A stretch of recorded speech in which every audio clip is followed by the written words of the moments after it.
Welcome to today's webinar. We're so glad that you could join us today. We're going to just take a few moments and let everyone get into the webinar, and then we will get started.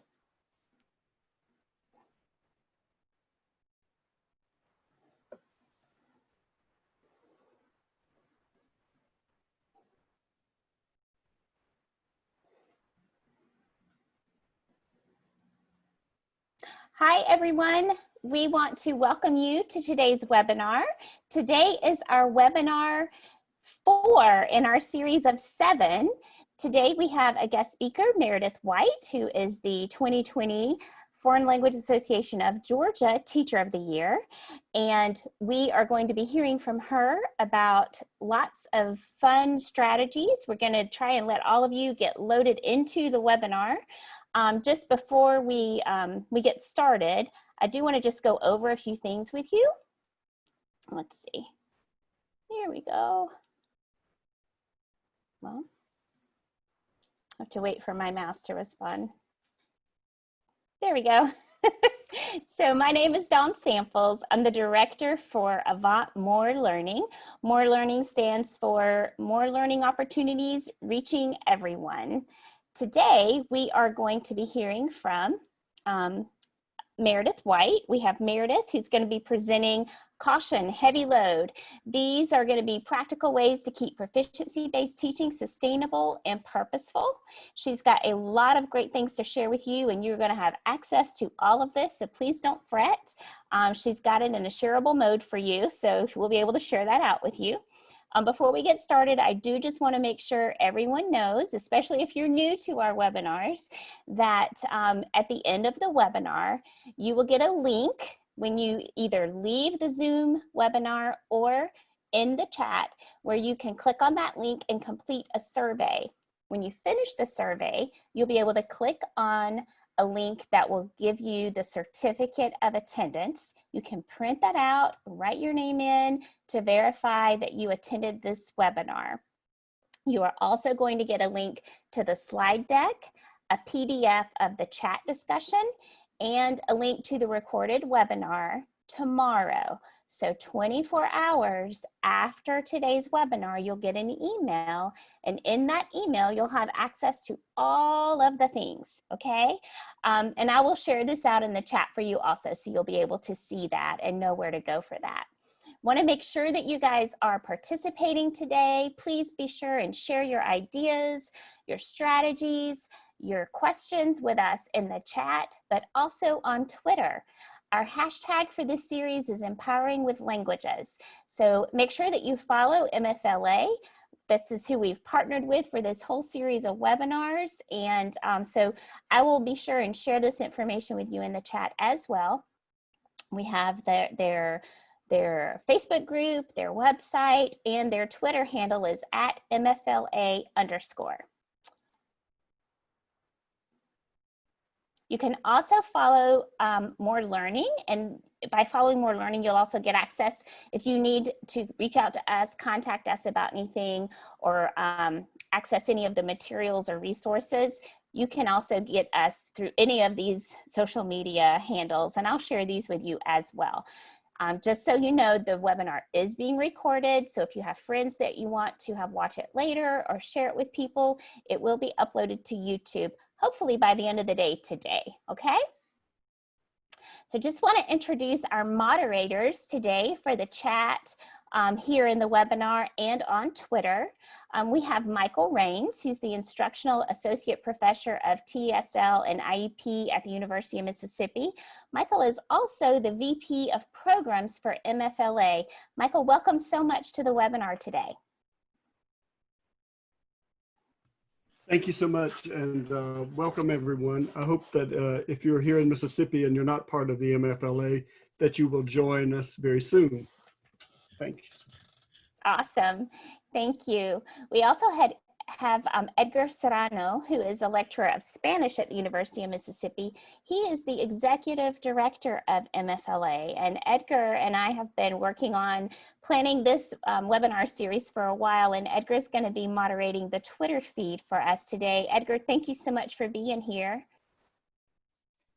Greetings from Northeast Mississippi, and welcome world language teachers Thank you for spending part of your summer with us. Thank you, Dawn and Advent, for helping make these webinars possible. And thank you, Meredith, for sharing with us your expertise. We are so excited and honored to have you here with us today. Thank you all, and let's learn.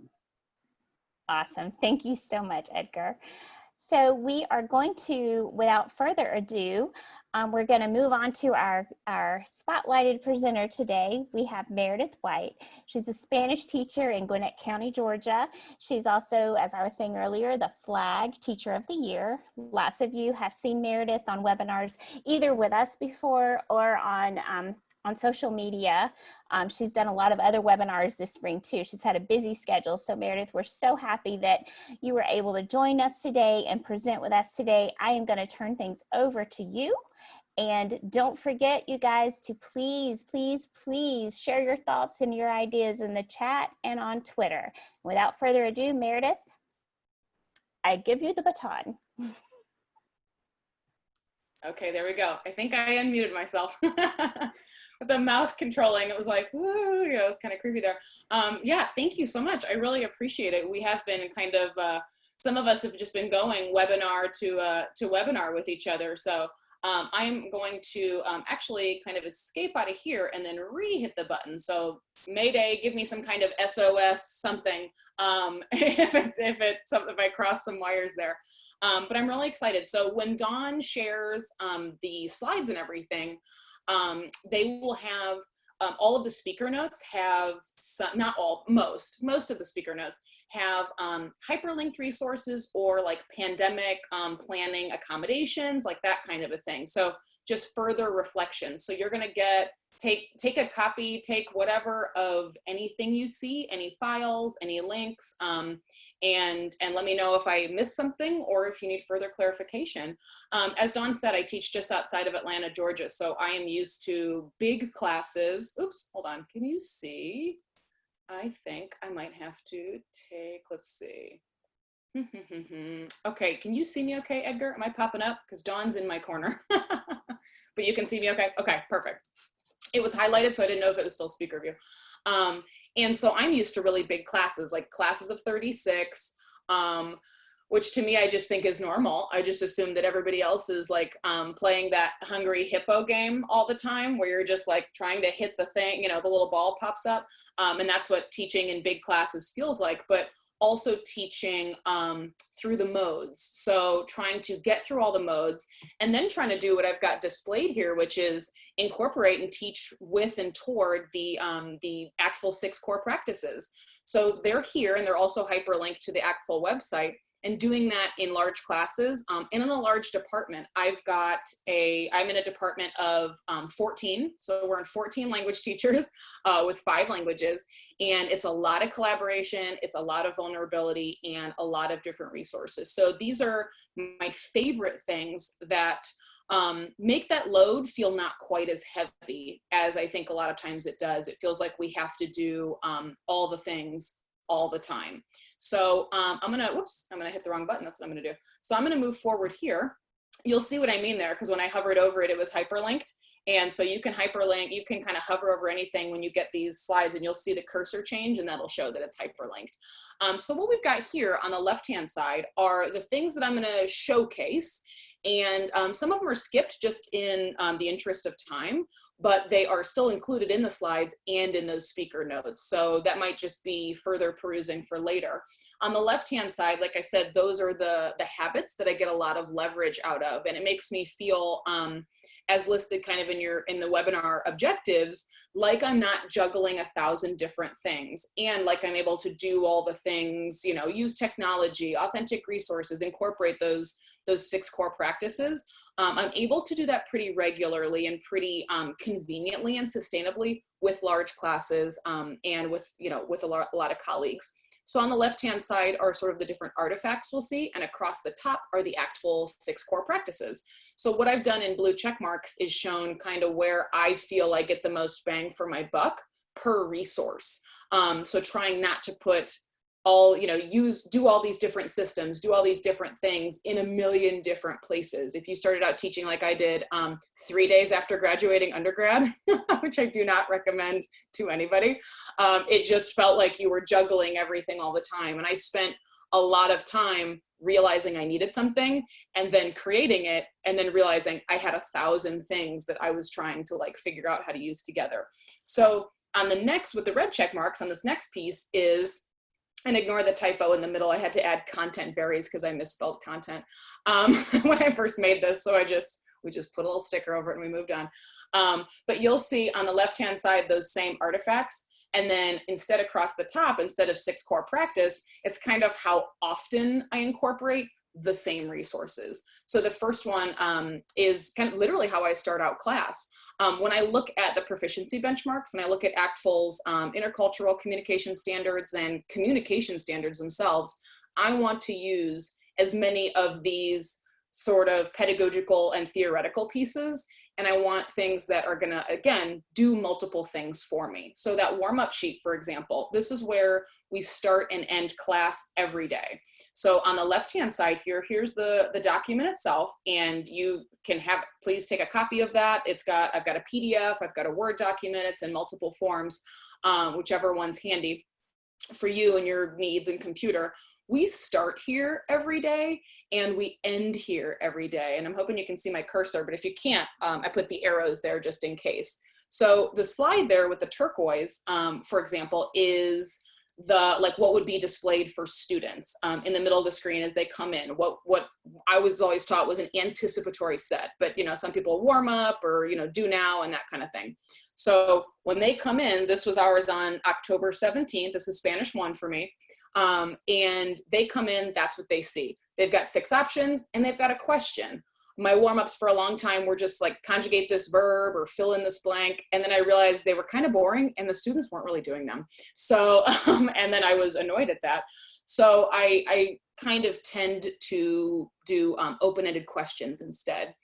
And so what you see to the left there, there's where students would put the option number.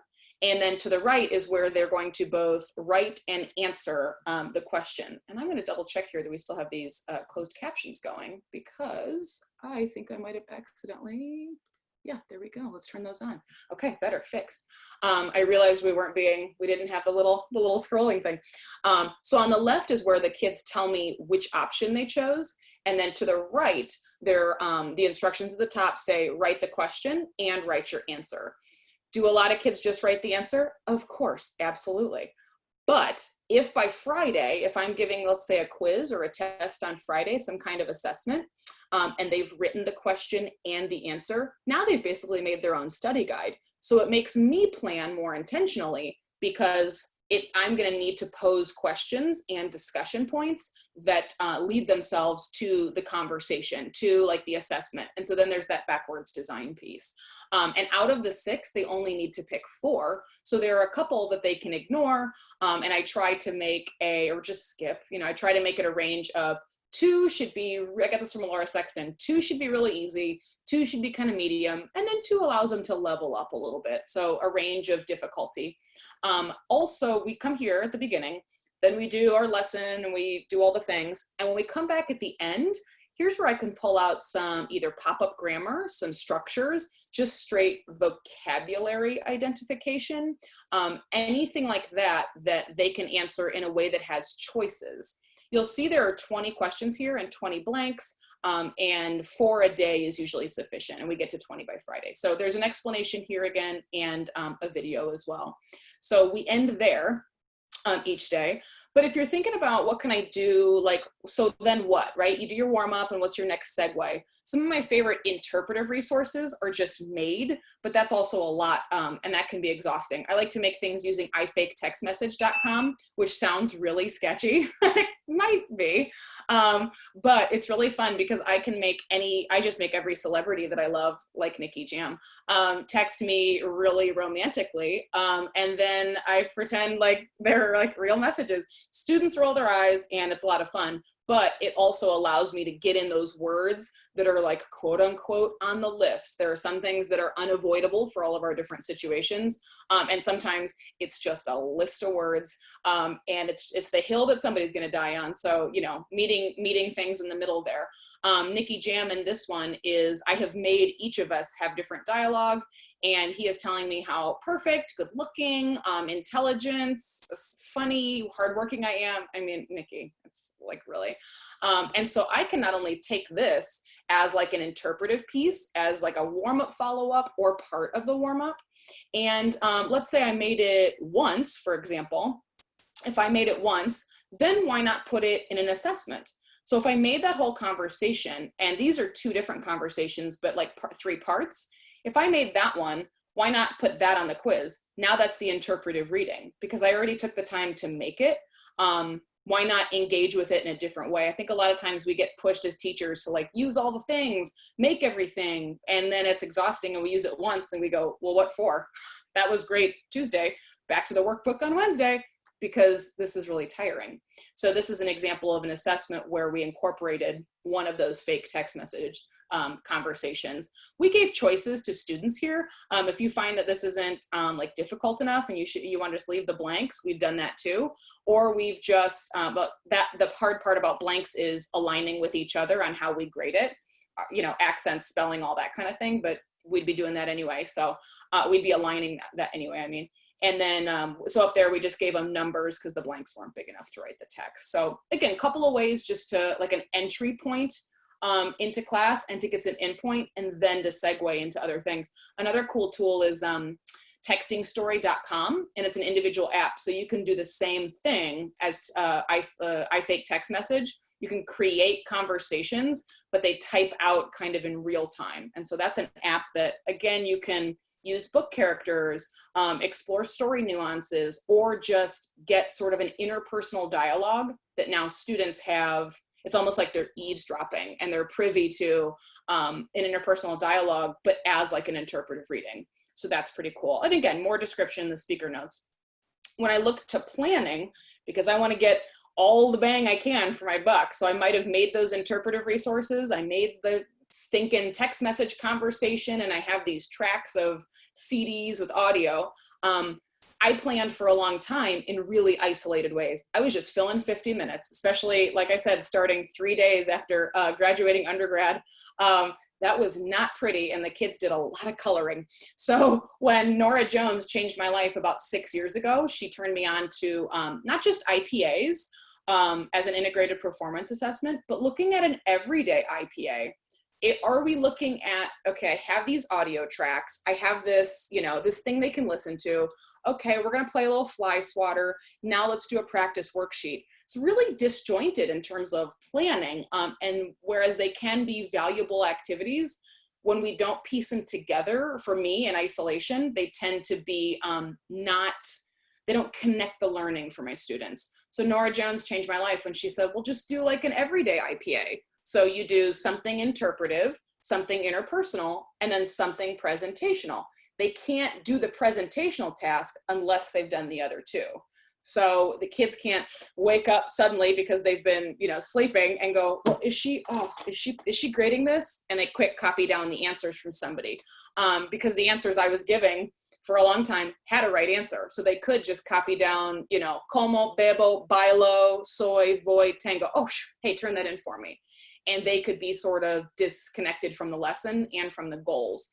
When I made sure that the audio or the reading that students engaged in then fed what they talked about with each other, or how they questioned, like kind of interviewed each other, whatever the interpersonal activity was, and then they used the information from that interpretive resource that they talked about to then write or speak, I realized that my resources made sense together, and they finally like pulled together. I found like I could actually talk about goals, like I could talk about student goals and not just feel like I was saying, hello, Edgar, do your assignment, because it really was just in isolation. This is one example of a graphic, of an infographic that has the ideal snack with nutritional information. Then students talk to each other about how they snack in the target language. And then the presentational writing was, okay, tell me if you're like, are your snacks healthy? What about a classmate's? tell me about your, the nutritional value of kind of the food you eat and the small foods you eat, like the small meals or snacks. And this is another example. This is the first day of Spanish 1. I tell them the story, then they interview each other. Hey, what's your name? My name is, and then the last part is just a quick little addition to our board, and they do a little story rewrite. So again, more information are in the speaker notes if you want a video introduction, because if you're going Spanish 1, day 1, that's a lot of Spanish. It really is fun. It's one of my favorite ways to introduce Spanish 1 and Spanish 2. This was day 5. So that same week, we typically start in Gwinnett County on day 1. This is day 5, a student retelling the story of that same boy, introducing himself to 2 girls who reject him very quickly. And it's very upsetting. So you could also change the plot line. You could make it, representative of different kinds of relationships. You could change it however you wanted to, but it gets students engaged right away, and again utilizes all the modes. So just one example, this is 4 weeks later, that same thing. My only objective there from day 1, Spanish 1, was that they know how to introduce themselves. Then in that next 4 weeks, we use a lot of adjectives and descriptions, which is where that Nikki Jam conversation came in. And so then 5 weeks later, here's just 2 presentational writings or 4 weeks later, week 5, of Spanish 1 students, describing themselves and talking a little bit about their school schedule and so on and so forth. If you want those rubrics too, those forms are hyperlinked in as well. So right in the bottom there in the speaker notes. Thank you so much, Meredith. We're going to check in and just see a little bit what some of you guys are sharing in the chat and in the Twitter feed. So Edgar, would you like to share out a little bit what you're seeing in the Twitter world? Absolutely, yes. Here in the Twitter world, what I'm seeing is that a lot of people are so excited to be able to share with Meredith today. And also they are sharing the importance of core practices as the start point for proficiency. Michael, what are you seeing there in the chat room? I'm seeing lots of excitement for one thing, and also various comments and suggestions from the group. Angela would like to know, how would you do this type of thing for a virtual classroom? And also Veronica wants to know how you would present or teach vocabulary using this. Yeah, absolutely. Hey, Angela, if it's my Angela, if it's Georgia Angela. Yeah, so virtually, it's sort of, it did, listen, Q4 was really tough. But what I see for next year, if we ever find out what we're doing, is I know that we'll be virtual and it will be synchronous, but so I think sort of synchronously doing this thing and making it some kind of daily check-in. We had like a Google form version of this, which also made for during Q4, which we abandoned a couple weeks in because it made for like 1 million Google form entries every single day. So kind of getting to where you're going, okay, how can I address this spreadsheet and look at it even just formatively, right? Like I see warm-ups and cool downs, all those kind of things, especially on one form there where I can assess a lot of different things as a way to save space and save time. And then it just seemed to like make more things and take more time. So we're still kind of working through that. But if we could do, depending on the synchronous schedule, what I kind of anticipate could be doing it maybe like, we're not probably going to be synchronous every day. That's not really part of the things that are in our county, in our District 3 options from what I've seen. So I could anticipate that being a little bit more manageable on a Monday, Wednesday, Friday kind of thing. And I just keep duplicating the Google form or, something, because March Music Madness also happened during Q4. I was a little late on on the March part. We started in April. And that was a Google form each day to vote for different songs. And that was like a little less because it had fewer, it was just pick one, vote, but definitely some Google form wrangling. If we can crowdsource that, or I can put some things in the speaker notes as experiments too, because that'd be pretty cool. And then in terms of vocabulary for that particular lesson, if I go back, I have sticky paper up on, and I'm just doing sort of a really general, sort of comprehensible input framed story introduction. So I've got the bolded and the underlined words defined off to the side. I use the name Parker just because I had a student Parker in my homeroom who kept getting rejected by all these different girls. And so the name that Keith Toda, when I first saw this story, this is from Keith Toda, when I first saw the story, he uses Ian because Ian was a student he had that like also, you know, and didn't mind, obviously student relationships, right? Didn't mind his name being used. So I just used Parker, even though Parker's graduated. And so the verbs are defined in English off to the side. Really, all I want is them to walk away from day one looking at the red. I want them to be able to say, ¿Cómo te llamas? Me llamo. ¿Cómo te llamas? Me llamo. And that's it. That's my only linguistic objective. But I'm going to bring in some of those cognates and also some other verbs too. And, you know, with gestures and again, the sticky paper with the English off to the side and everything. I can link more resources too to kind of give an introduction to that if you're kind of like I was, which was like a slide vocab word on the slide kind of person, you know, and then I was like, repeat on. Not only did I go through all 50,000 words on the word list, but I wasn't using them the way I wanted to. I felt like there were more purposeful ways and I was missing the mark. And so this actually looks like more, but is less, if that makes sense. Oops. That's great. There we go. Oh. No, I was just going to say before you start back up, just to let people know, some people who have joined us late have had questions about if they would have access to the slides. And I just want to make sure you all know that tomorrow you'll get an email, and in that email, there will be a link to a participant folder for you. And so you will have access to everything tomorrow. So don't worry about, you know, if you're trying to take down notes like crazy, unless it's something you need to use absolutely today, you will have access to this. So everyone, you have so many great ideas that everyone wants to make sure they can get to, Meredith. So, okay. Take it all. I mean, we're so lucky. We have such an amazing community that it's like, you know, you start trying to like attribute stuff and then you realize, I have no idea who I got this from. Like, could have been Edgar, could have been John, could have been Michael. Like, I don't know, you know, because we're all, it's like share. So yeah, please take anything, anything that's anybody else's, I have gotten permission for. So yeah, please take it all, use it all, make it better, send it back, all those kind of things. So looking interpretively, again, some template things that I just keep around for, could be that text message conversation, or could be that infographic. Authentic resources, we find them, we stick them on Pinterest, and then they just sort of sit on Pinterest until we remember, oh yeah, I haven't used, you know, whatever in a while. Or you go to a great conference session and they show infographics in the target language and you're like, oh my gosh, where'd you even find this? How do you use it? Like, I get overwhelmed not by too much to do, but not knowing where to start when I see really amazing, authentic resources. And so this is Anne-Marie Chase's incredible interpretive rubric. When you get these slides, you'll see that this screenshot of it is hyperlinked to her rubrics. And then in the yellow there is the link to her pandemic planning fourth quarter electronic version, because like Angela said with the warm up, like, how are we doing things now? And these rubrics have been really cool. She has a whole blog post that explains how she uses it, especially if you're curious about the grades on the side. She explains that, because I just use them formatively. I never use them for a grade summatively.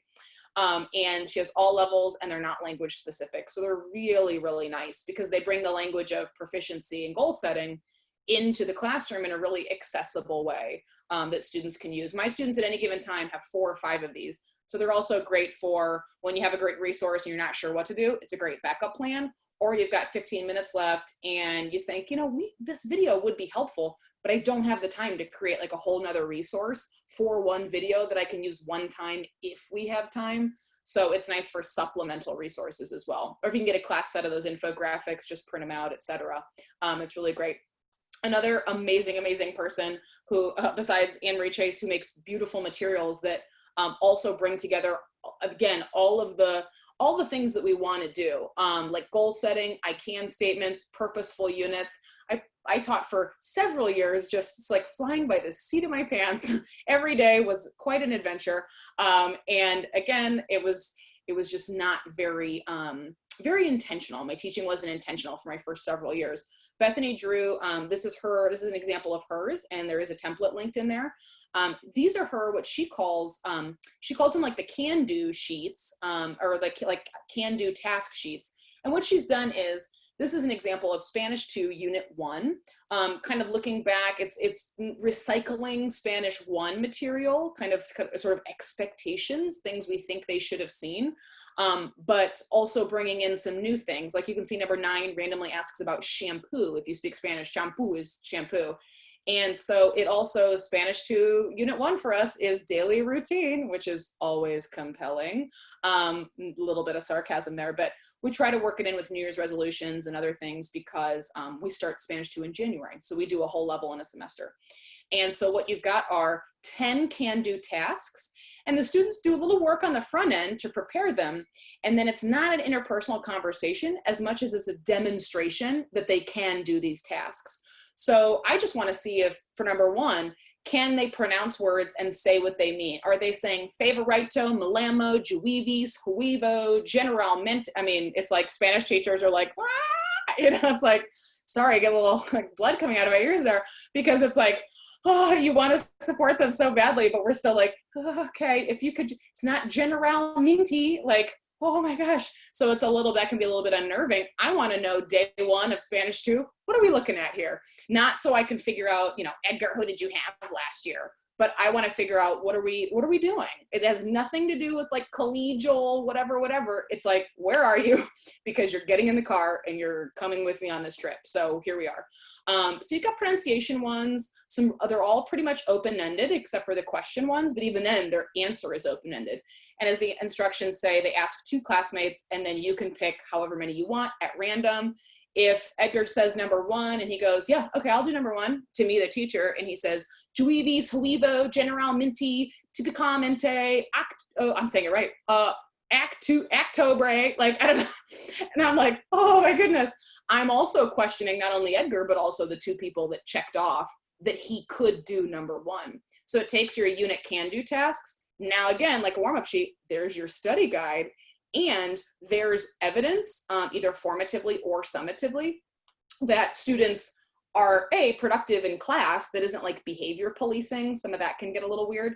That isn't policing behavior, but has natural consequences. So if you fail the test and your warm-up sheet's half blank and none of these are filled out, you know, and there's some further evidence. And as much as I hate to say it, like documentation, but it gets the conversation started of, Edgar, what's going on? You're saying juivis, huevo, generalmente, this thing is blank. And, you know, let's talk about this, because, you know, the unit is over. By the end of the unit, then these can be completed. But again, instructions at the top. And I believe I've linked Bethany's blog post to a description as well. Bethany, again, in the vein of making beautiful resources, also made a weekend chat in several different languages. And then my colleague on the left made a weekday chat. So when I'm thinking routines, if it feels like it's like, oh, between the modes, like she's just describing her favorite things, these are things that I can do routinely. So I know Monday we'll do weekend chat, or wait, no, what day are we on? Yeah, Monday we do weekend chat, Friday we do like weekend chat for the weekend coming up. And then Monday, Tuesday, or Tuesday, Wednesday, Thursday are all valid for weekday chat. So this could be with somebody else. This could be people at the group. It could be the teacher checking in. It's just interpersonally while they're doing something else, perhaps formative, summative, I mean, whatever. But the point is it has a lot of scaffolding, and they're ready-made resources that allow students to not panic or do that like, what is she asking? And they buy you a little time too, because I find that these also help as you're circulating, those relationships are building. It's not completely teacher centered. It's not like, I don't use them as calling out like, okay, Edgar, E2, you know, like, ¿qué hiciste? Maybe he doesn't want to say what he did over the weekend in front of everybody, but he'll say it with you a one-on-one, however you want to use it. When you click on those, you get access to those too. And the weekend ones, same pictures, same language, are in several different languages. So these are also, I just keep a class set in the classroom, but you could use these images. These are just screenshots that I popped in. So we use these toward the end very heavily, although the answers were boring in the 4th quarter because everyone was home. So it's like, what did you do yesterday? Como se dice, the same stuff I did yesterday. It's like, oh, sorry. Didn't think about that. A lot of like, I ate, I slept, I did my homework. I'm really tired of my little sister. Anyway, so all those kind of things. You could just use them as images instead, you know, or however you're chatting interpersonally with students. These are my backup plan too. Like, oh, look, it's Friday, 7th period. We still have 6 minutes, which feels like 6 years. Quick, pass out the weekend chats and tell me what you're going to do, because on this side, it's past tense. On the other side, it's future tense. So it's what are you going to do? So they can talk about the future on Friday and the past on Monday, which is really cool. Another thing, again, I try to get more things in more places. So while they're doing that task, or let's say, you know, it is that Friday assessment and they've done all their warm-ups, they've written the question, they've written the answer, we've chatted, they got can-do statements, like they're feeling really good about stuff. At what point do we spend an hour giving corrective feedback when we know we're going to hand it back to them pretty much 9 times out of 10 and they go 84, great. And they put it down and we're like, because it took us so long, which for me then makes me not want to, you know, take so long grading them. But because for me, a long time grading meant marking every accent, marking every letter, misstep, whatever. And something that we started doing a couple of years ago was just telling them when they wanted corrective feedback. We just solicited, like, you tell me when you want it. And you'd be surprised, or at least I was surprised, how many did and didn't want it.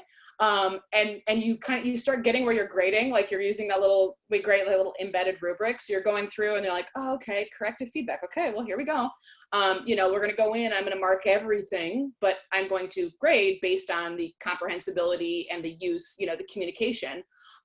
So that they're not together, if that makes sense. When I was grading based on corrective feedback, it took me forever. I was basically doing algebra just to figure out, like we said, 2 points for accents, 3 points for verbs, but is that an A or an O? And then it was a disaster.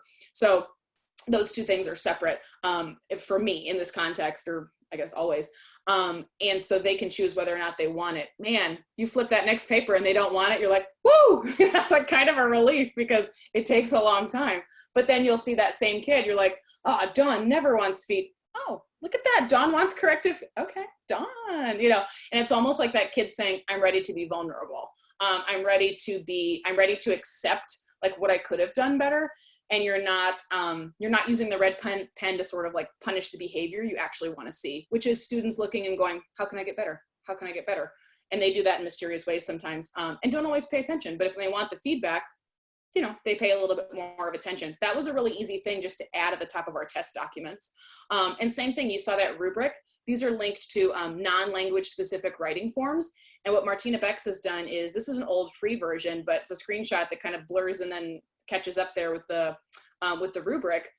Basically, it just puts the ACTFL proficiency guidelines into a writing rubric. And I believe this one is, I can't remember what level, I would have to look, but it says it on her blog post, and that links to the blog post.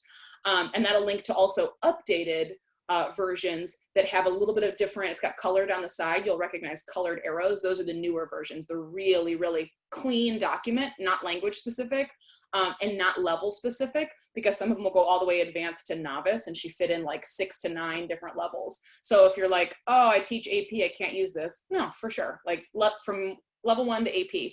But it's really nice to have this rubric in there that matches up and doesn't give sort of numbers. I had to get away from those number rubrics, and then when I got better at learning more about proficiency and professionally developing, I realized this is why grading is so exhausting, because I'm doing algebra. These are taking me hours to get through one stack, and then I'm handing them to them. They're going 84, cool, throwing it away. I'm following them out the door, pulling it out of the trash can and like giving it back to them. And it was just a really frustrating experience. So these writing forms, be it these or like your own, have again put more things in more places, which I find really helpful. So, you know, if they want feedback, great. If they don't, great. But here's the rubric, and the rubric's consistent. You can use the same writing form every time, which is really, really cool. Another thing that Bethany Drew does beautifully is level up language. This is really easy to add to your own resources already. Impressive extras, level up language, all kinds of things that are already in those guided sheets that you're doing. So within the Everyday IPA, now here's where she's pulled out some pop-up grammar. And then the last part is presentational writing. Write about 50 to 80 words in Spanish about what you wear, don't wear, other activities, whatever. Novice level task, but she's given kids sort of the password, like what's the impressive part? What levels up your language? Instead of just making the language of proficiency, the language of the classroom, of course, but you can say novice high as many times as you want. If they don't know what that means, it doesn't matter. So this is a really easy way to level up the files that you already have. Not feel like you have to, like worksheets and those type of things don't have any value, because they do. If they didn't, then you can scrap them, but they might. This is another example that you can look on with the whole thing.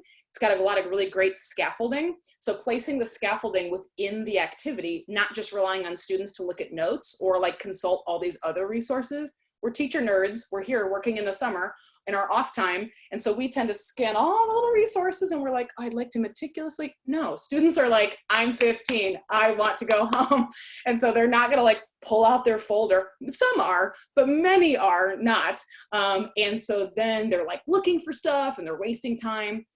Bethany does a beautiful job. And so I was so glad to get permission to share these resources of going ahead and inserting the scaffolding, and it's all there. There's almost no reason not to engage with it. And it's really cool. And she's got, again, the rubrics at the bottom. So it's a little bit of, grammar instruction check-in and presentational writing as well, which is pretty cool. Thank you, Meredith. Holy smokes, we have so many people who are anxious to get to all these resources. Yay! It's awesome. Yes, it's exciting. Michael, why don't you take us off first this time and share a little bit some of the questions that you've had in chat. One of the first questions that I got from Jillian, she says, is there a pattern on which types of students want corrective feedback versus don't want corrective feedback? That's a great question. No, like I think my expectations were like, Edgar's the one that always like looks at the grade. Sorry, Edgar, you're really getting it today. Sorry. He's the one that he's like, ta-da. He's the one that always, if I just like give it to him, he just looks at the grade and moves on. But like, no, that's who I totally expected it to be. And it's really funny. You'll see sort of like a cool, casual, sneaky little check mark. And you're like, oh, hello. Did you want some feedback? And it by the end of the semester, pretty consistently, everyone wants so it means you have to go back to that, like correcting. But again, when it's not part of the grade, I don't find that nearly as exhausting. I think the exhausting part was like was the grading part, because we know that the science does not prove that corrective feedback, like, I don't know, it depends what it is, right? Like you can't get higher in the proficiency levels if you're still going, I to eat, whatever. If you're not changing tenses, that's advanced. If you're not doing all these other things. So at some point you got to know, at some point grammar is going to play a big role, but can you do a lot of things without it? Yeah. And so not grading for it, but still noting it, I find to be helpful. And I find that those students who are constantly waiting for like, but I want to be perfect, but how can I do it? And they're willing to take risks, not the ones that are just like perfectionists and freaking out. I find that they really like it, and then they'll start changing behavior. And that was me too. I was very much like output theory. Swain would have had a field day, because if I heard it differently than what I've been saying, I immediately corrected and, worked to like unfossilize and do all those kind of things. So yeah, no, I wouldn't say any pattern at all. A lot of surprises actually. Related to that question was, how do you get the I don't care students to want feedback? Well, I mean, how do you get I don't care teachers to want feedback? How do you get a lot of adults we know go, okay, thanks principal so-and-so for the eval. Just give me 3s, I'm good. Do we even have to have this meeting? How do we motivate anybody, I guess? For me, in the feedback part, and I don't mean that to be cheeky, like I really mean when I say natural consequences, it should be inconvenient and kind of boring not to care, or like not to complete activities, because it's brought back to the goals, it's brought back to the learning, and it's brought back to the objectives. And I think they see an instructor that really is being intentional and purposeful, and it isn't just busy work. I think when it's not corrective feedback, when it's unsolicited corrective feedback, you sort of look at it and go like, wow, that's a lot of insert colored pen here, right? We're taught not to use red, so that's a lot of purple, that's a lot of green. But the color doesn't matter. I think the intention matters. So when we look at corrective feedback, intention versus impact, our intention is, little Edgar keeps saying me llamo S, and that's really annoying because that's not what it is. And so if I keep crossing out S, and I just leave it me llamo, my intention might be positive because I'm going, hello, like, come on, this isn't it. But if he's just reading over it, like, that doesn't mean anything to me. that's information for me that he needs more repetition, more exposure, more language. And so in terms of motivation, it doesn't really behoove anyone to not solicit feedback the same way it doesn't really behoove anyone to not complete activities. And that again is an evidence piece. Like at the end of the unit, Dawn barely passes the test. Sorry, Dawn, it's your turn. I look at her, you know, her quizzes or her writing, even formative writing. I look at her warm up. I'm like, Dawn, Chica, what's going on? Like your warm-ups are like half complete, which I've addressed, which I've told you twice. Your I can statement sheet like isn't full out because these are unit resources that we do every unit. And you haven't asked for corrective feedback on your quiz, like, which makes it like a draft, basically. If they know they're gonna have to write it again, the corrective feedback was sort of that like writer's workshop. And so what can I do? How can I help you? Because you've had opportunities. You're always gonna have people that don't engage, but the consequences are natural. We have more questions. One last. I was going to say, we have more questions. Michael, go ahead with your last question, and then we'll go to Edgar, so we can have some time at the end for Meredith to answer as many questions as she can. Okay? Cool. And I've got like one more slide, and that's it. Okay, good. Just the one from Samantha. She was wondering, what are the grades that you actually put in the grade book then? Yeah, totally. The warm-up, the ticket sheet. Right. I use those. I used to use those summatively, but those are all formative now. So again, like if your automatic thing is like, what reason do they have to do them? Trust me, like they will do them. They will not just sit there and do nothing. I mean, some will. You're always gonna have some will. But in a class of 36, like I just pretty much everyone, does all the things. But in terms of grading them, our department has a 3-2-1 structure. So we grade 3 classwork assignments, and that's teacher's discretion. We do 2 quizzes and 1 test per unit. So every unit has 6 grades at 3-2-1, and then every quarter has 3 units. So every quarter then is going to have 18 grades. So it comes out to be sort of like 2 grades, quote unquote, a week for a 9-week period. And those classwork, for me, those classwork assignments vary, but it's typically, it goes between, again, I can do 3 or I can do 6 and average them. So like if they have 2 Senior Woolley modules to do, well, those are just like completion is 100. So they can do 2 stories. I'll make them do 2 and then average them together.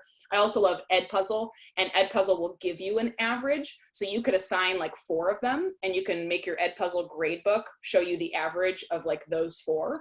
And so that can be 1 grade. I also have taken, the warm-up sheet for, and again, it could be like completion, because not only maybe they're now a little bit more motivated to do it because, okay, cool, it's just completion. This is easy money, easy grade. Who turns down, somebody just handing them money? Some people, but most will not. And so then by the end, it's completion, and that kind of completion compliance or whatever. Now they made their own study guide. Now you can be as picky as you want. You have to have the question and the answer, and you have to have all 20 exit card questions. Okay, cool. And a reflection in the corner, by gosh, because there was a space to reflect in the corner about the objective, and check a box and say a thing, man, like have some thoughts. And so you could be as picky as you want to be, but again, it's still easy money, and the consequences are natural. Not only will they not have the materials, they won't have reflected, but now like an easy classwork 0, come on, like why would you do that?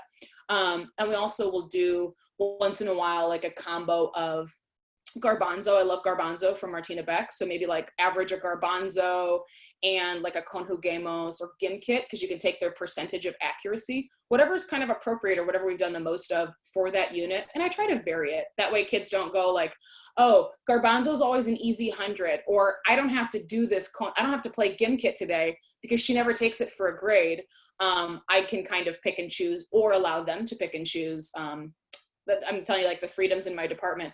If they know we're going to have 3 classwork grades, and we're really transparent about that because it's the whole department, then maybe they pick their 3 best works. One's going to be a completion one, like Senior Woolley. One's going to be like something daily, either the warm up or those I can tasks, which are pretty much daily. And maybe a third one's going to be student choice. So I like the 3-2-1 because it means that everything's about evenly weighted in terms of priority. And if I'm planning intentionally and planning with backward design, I can get a lot out of some of the same routine activities where I just change the content within them. That's great, Meredith. Some of the questions I know you'll want to check out later in the chat also, because we may want to add some things to the participant folder. If you see anything in there that you want to just add as an addition based on some of the questions that we're getting. Totally. Edgar, do you have anything you want to add from Twitter? Basically, that there's a lot of excitement about using the everyday IPA. And some teachers are also sharing ideas on Twitter on how to use different resources. Teachers are showing appreciation of their shared materials. Thank you, Meredith. And they really like the idea of giving feedback when it is requested, but also the importance of being sensitive to error correction. Yeah, it reminds me of like teacher, you know, when you watch your colleagues teach, right? It's like that, like Katrina Griffin's always saying, sometimes the best teacher is down the hall. And that's absolutely true. Like check out your neighbors, whatever. But I think sometimes administrators make us feel like there's supposed to be some template, or we learn that weird, you know, like compliment sandwich of like, okay, you observed Dawn down the hall, madame. And so tell her a good thing, and then tell her the feedback thing, and then end it with a good thing, you know? And suddenly it's this weird collegial, like again, like compliment sandwich where it's like, I know you just wanted to start and end that with two things. I can take it. Just tell me the middle thing, or don't tell me anything at all. And that's how I see the kind of corrective feedback. Sometimes you just want to pop into Madame's room because somebody else is using your room, or you're like, I just want to check email and I wanted some company and to hang out and like see what you Frenchies are doing down here because I'm going to steal your ideas. So I'm so lucky to have colleagues that are always open door and there's no questions asked. They're not like waiting for a feedback form like, what'd you like? What didn't you like? There doesn't have to be a conversation because not everyone's always ready for feedback. And I think when we start like forcing those conversations, I think it's like, especially with students in teacher talk, it becomes, they don't care. They don't care. Your work doesn't mean anything. This doesn't matter. Your time is wasted. Because I immediately think about the stuff that I missed over the weekend because I was giving feedback to the papers. And so when little Edgar just crumbles it up and like throws it away, you know, that's kind of hurtful. And it's really hard not to take that personally. So it also saves the sanity a little bit. But by the end, they pretty much all want it. So then it doesn't save your time. But they don't crumble it up either. So it's worth it. So grading should be like the best part of what we do because we get to see if it worked. You know, it's like the weigh-in, is this diet working? And so it can be either as good or, you know, as positive or as negative as we make it. The last couple of things I want to show you are just a couple of hacks where we took habits that we did in my department already and made pandemic appropriate. Because again, here we are at home, and we don't know how much longer we'll be doing this. So on the left is just a reflection sheet. It's kind of like, you know, whose line is it anyway? There are no deadlines and the dates don't matter. Sometimes because I take a lot of late work and I don't give homework really. The homework is just to prepare for whatever it is, or do those online things like I mentioned, Senior Wooly or, you know, GimKit or whatever. But we have a really great reflection form that we use when students want to retake something or turn something in late. And the nice thing is it's just like what happened, and it gets a parent signature at the bottom, some kind of guardian signature, just so everyone's on the same page. Sometimes when you're ambushing parents with that email of like, Dawn didn't turn in this and she, you know, whatever, it puts the onus back on the student instead of just kind of uncomfortably thrusting yourself into like their home life. And it makes the student have an uncomfortable conversation like, yeah, I got a 40 on a quiz, but I can retake it. I just didn't study. And they say that a lot of times. They're like, yeah, I wasn't ready. And I do it for substitute work as well, because nothing's worse than coming back from like a great weekend at ACTFL where you've been gone a couple days and nobody did anything and it doesn't matter. They can do anything as many times as they want to get as high of a grade as they want for me, but it's gonna take some reflection. And like anything, it's gonna cost them a little bit in terms of, time and again, maybe an uncomfortable conversation. For the pandemic, if you hover over that Google form picture, you can copy the Google form of that same form. This saved my life in taking all of those grades that were rolling in at all hours of the night. My students, like overnight, turned into like those, like bats. They were like bats in a cave, like nocturnal at 2 a.m. turning in things, and then they email at 2:04 like, did you grade it? Is that I'm asleep. What do you mean did I grade it at 2 a.m.? And so they immediately were all it was more emails than I had ever seen in my entire life. and a lot of them just all lowercase. It was just a lot. And so we made this Google form of that form so that students could streamline when they did something after the fact. NTI in our district stands for not turned in. So I would code it as not turned in just to keep things like updated. Students could fill out this form, and then in that Google Form spreadsheet, then it told me what to grade, like what I needed to go to and go, okay, this is meant, instead of just checking all the things all the time. Oh, Edgar still has a 0, but he did this, or Dawn did this, but whatever. So if you're, you know, when you're reassessing or when you're giving students more chances, even if they're online, self-graded, like do what you got to do. It's a pandemic, okay? So even if it graded itself on your learning management system on Canvas or whatever, but still kids still want to redo it, cool, yeah, no problem. But once you do, you're going to have to put it in the spreadsheet, because my learning management system does not update me when students do things after the fact. So once I've put them in, you can still do it. I'm just never going to know about it if I don't check. And the final thing that made life a lot easier was not only that form, but also just a couple of email tools, most notably Send Later and Vacation Responder. Vacation Responder saved my life because students were asking, again, sending a million emails, asking the same things over and over. And they'd read like E.E. Cummings, like one line, no punctuation, all lowercase. And it was just, did you grade it yet? I have no idea what it is. I have no yet. You just did it probably. And then their email return name would be like just the email. And it was like, you know, Johnny Rocket 24. I don't teach anybody with that name. Like, you guys got to help me out. So I found that I was getting all these different email, like asking the same question. So I just changed my vacation responder to, hola, I just received your email, to make things easier. And then links to things that they could possibly use to fix their problem or sort of like troubleshoot before I got there, because it really stressed me out. I was feeling like really anxious about like email, and it was just like, it was awful. The Send Later was nice because I could program things in the meantime, like reminders down the week, because I don't use Remind because I'm just not about that, and I hate it. And so I wanted to send an email so that students also got better at email, like, you know, a greeting.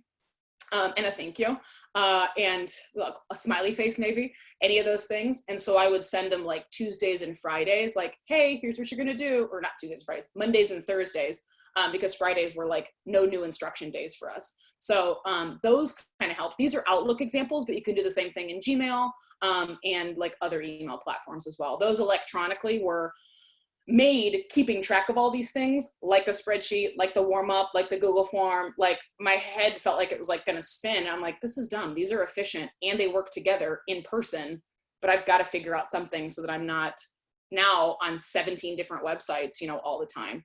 I've put in a couple of things and a couple little reflection pieces at the end too, if this is overwhelming. So you're going to get 2 sessions in one, but if you're looking at just kind of like organizing or reflecting, I put in a lot of just different tools, things that I've bought over the years to organize in different ways, and kind of develop in those things. So just changing one thing at a time. So hopefully these resources make sense together and they make sense in your context. And I'll make sure you get all the whatever, and I'll check the chat and take the files and do all the things. Hopefully it's been meaningful or resonates with not just new things, but maybe new approaches to things that you already have, because we already have a million new resources. So yeah, hopefully it's efficient. This is so great, Meredith. I know one of the comments that I saw was someone said their head was about to explode with all the ideas that they had for you. So not in the that's a student good thing. way. Right, exactly. What kind of explosion? What kind of explosion? In a good way. I'm pretty sure it was in a good way. Yeah. No, and all those slides too, like I said, they have explanatory videos where I walk you through like with a screencast of like the file and lots of like student pictures and stuff. So yeah. Yeah, so what we're going to be sharing with you from Meredith is actually going to be more in a Google slide show. So you'll have to put it in like present mode so you can go through the slideshow that Meredith has shared with you. So everything will be interactive and you can click on things and be able to go and see all the links and all the materials that she has embedded into that slideshow for you. So for this particular webinar, your slideshow is going to actually be a slideshow, not a PDF slide deck. Right. Okay? Yeah, it's going to be, yeah, exactly. Like it's like, again, some of those things are, if you yourself want to download it, you know, like you get it and you download it too, everything should hyperlink over, and it'd be, yeah, then you can have like a document to share, and that's easily shareable, or I can, you know, send one. Just let me know. Easy. Awesome. This is great. Thank you so much. I was going to just let us check in one more time really quickly with Edgar and Michael to see if they have any last comments to wrap up today. Oh, just basically, people are very happy to keep joining us and very thankful for the new ideas. I think everybody is really excited up to start using some of them. So thank you, Meredith, for that. Of course. Yes, they are super excited and have also given us lots of ideas or takes on what Meredith had presented. And I also told them to keep their, put some more questions in Twitter or here, and we'll look it over and get back with them. That's great. I would like just to take a moment and just remind everyone that you are going to get a survey at the end of the webinar. I did put it in the chat for you, the link in the chat, but when you leave the Zoom, if you miss the link in the chat, you will be able to click on the link there. If you miss it altogether today, don't worry. You're going to get an email tomorrow, and there will be a link in that email for you to complete the survey. The survey is really helpful to be able to give Meredith feedback, to give us feedback here at Avant, but also MFLA to see what's valuable to you and what you're learning through these webinar opportunities. Be sure and follow the discussion on Twitter. It's hashtag Empowering with Languages, and just look for that email. It'll come about 24 hours after today's webinar tomorrow. And if you don't see it, make sure you check your spam folder. We have found where that's happening for a few people. Meredith, just want to say thank you again. We appreciate so much your time and sharing all of these resources and ideas and how you use them with your students in class. So thank you so much for joining us today. Sure. Thank you. It's been great. So we are going to let you go. If you want to follow along or go back and watch some of the webinars we've had up till now, we do have another webinar tomorrow. Tomorrow's webinar is going to be about assessment, and we have Aziz Edingham who is going to join us tomorrow from Avant Assessment to talk about assessment practices and what to look for in good assessments. And so you can follow along with us using our social media. I did share that with you guys also in the chat. And so we'll look for you to join us again tomorrow for tomorrow's webinar. That is all from us today. We are so glad that you joined us, and we'll look to see you again soon. Thank you.